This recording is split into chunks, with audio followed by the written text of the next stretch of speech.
So yeah, stadiums really aren't much different from arenas. They're a little bit better because you remove the roof in most scenarios if you're outdoors, and that allows for what we call free airspace, which is ideal for audio. That sound pressure all has to go somewhere, and in arenas, it's just bouncing around like ping pong until it dissipates or it's absorbed, since energy can neither be created nor destroyed.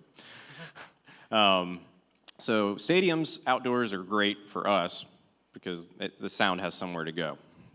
Indoors, it changes a lot because, again, it's just ping pong. Yeah, so let's talk about that. Like how an arena with 25 or 30,000 people is going to sound way different at your sound check at 3 o'clock or your sound check at 6 a.m. with an empty room versus when the bodies come in. Why do bodies absorb it, and what are the differences happening there? So in an empty arena, this would actually be a good empty room because you have cloth seats with some absorption factors. But in most arenas, it's plastic seats with concrete floor and concrete walls and sometimes just rafter metal ceilings.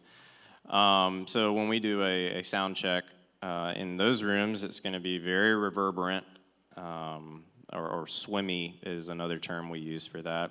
You'll just have your mids, low mids hanging for days in these rooms. And you would be tempted, or if you were very green, you'd be tempted to suck out all the lows and low mids because you're just trying to get rid of it. What happens is when you add 30,000 people to the room, humans are predominantly water, and water is very absorbent with sound.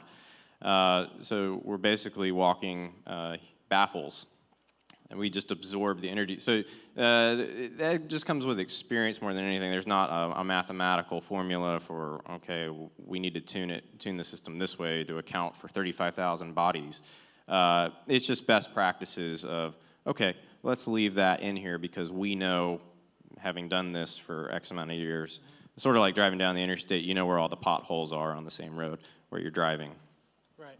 So for us, like when we're doing sound checks and rehearsals in the morning, we may be feeling it was a little bit too loud, and then 300 or 400 people come into your campus, and they're first of all, their bodies are absorbing the water, or absorbing the sound energy, and then there's also the volume that they are producing by singing along.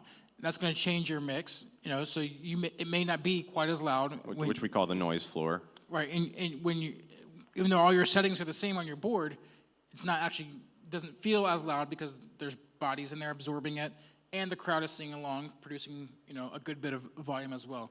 Mm-hmm.